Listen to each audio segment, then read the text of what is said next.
It's been said that money can't buy happiness, but that hasn't stopped some from trying. Hi everyone, Ken here. Welcome to this house. Frank Winfield Woolworth, born in 1852 in Rodman, New York, was a self-made entrepreneur who transformed the retail landscape with his 5 and dime stores.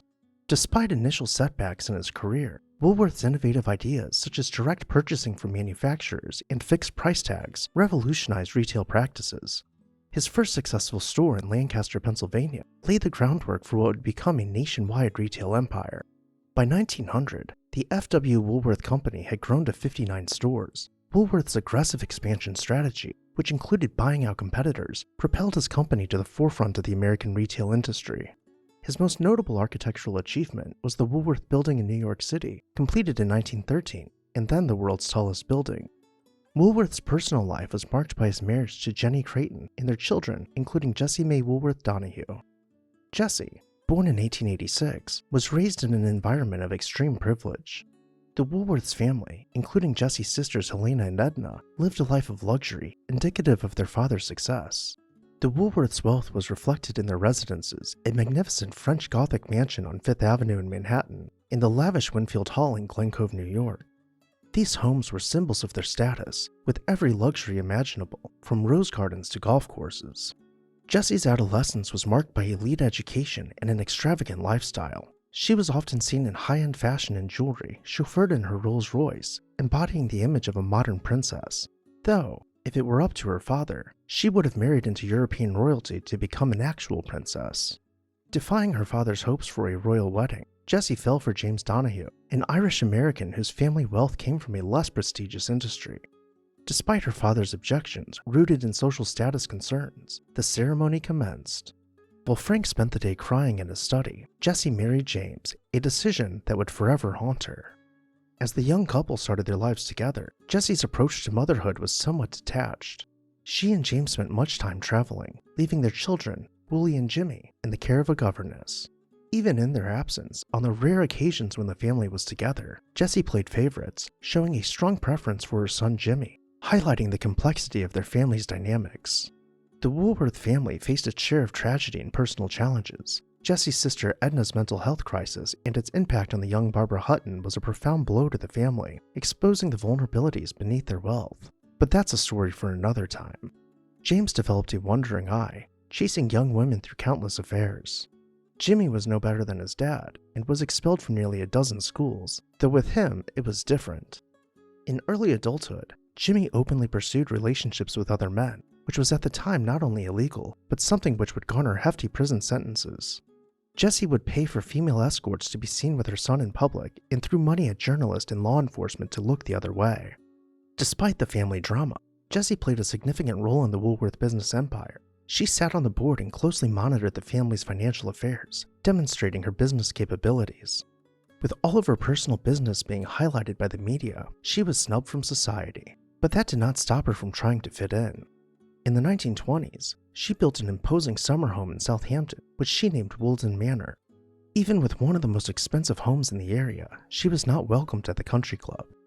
She decided to instead head down to Florida to fit in with the less formal Palm Beach crowd. There she joined ranks with other powerful women who flaunted conventional lifestyles, such as Marjorie Merriweather Post, who had just completed construction of her mega mansion Mar-a-Lago.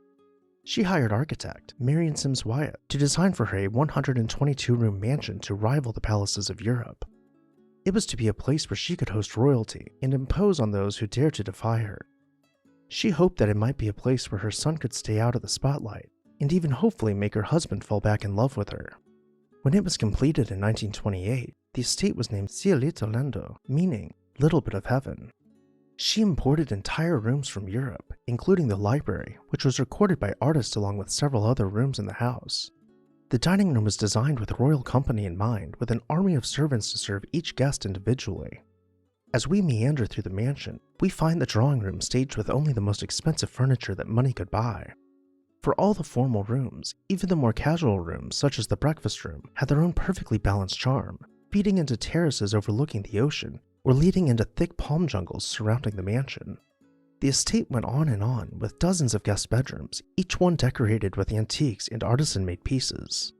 Even with a level of luxury only ever known to a small handful of people throughout history, there was trouble in paradise.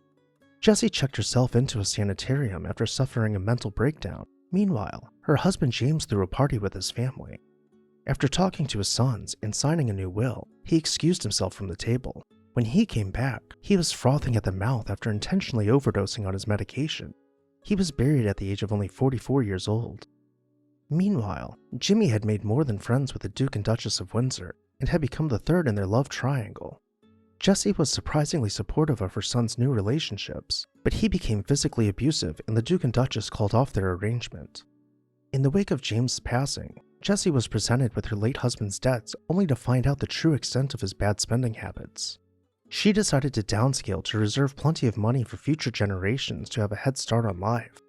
She sold her Palm Beach palace, which was subsequently divided up into 5 different mansions, with a road running through the piece of land which once held her drawing room.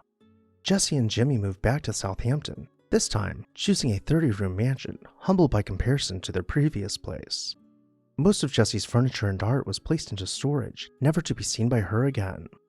Not even 10 years after getting a fresh start, in 1966, Jimmy went the way of his father, overdosing after a night of partying. Jessie was placed next to him in the family plot a short 5 years later in 1971, and Woolley joined them the following year. The vast fortune that she left behind continues to be an enigma. Her will, which was long and detailed with several caveats, was challenged for decades, and in the end, not all of the beneficiaries got their due share. The story of Jessie Woolworth Donahue and her family serves as a powerful testament to the multifaceted nature of wealth. Its ability to open doors and create opportunities, but also its capacity to complicate personal relationships and inner lives. As we look back on her story, we are reminded of the timeless truth: money cannot buy happiness.